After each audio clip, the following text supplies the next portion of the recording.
Part of the bigger background of blockchain is the concept of smart networks more generally.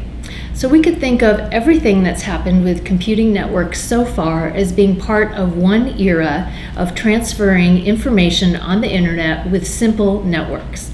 And then now with the advent of blockchain, that everything from here forward is a new era of transferring secure information, money, and assets via smart networks. Smart networks is loading more complexity into our internet pipes and using algorithmic methods to check and confirm the transfer of these assets across the internet.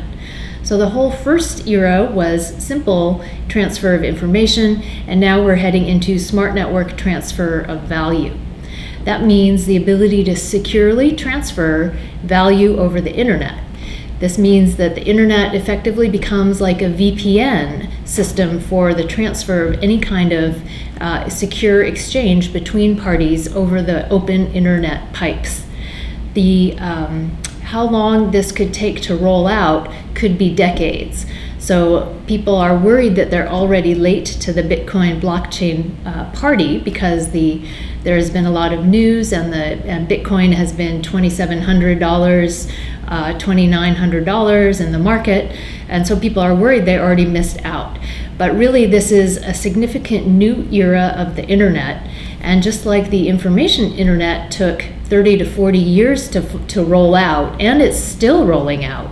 It took 15 years alone for corporate email as the main application to be a standard thing in our lives.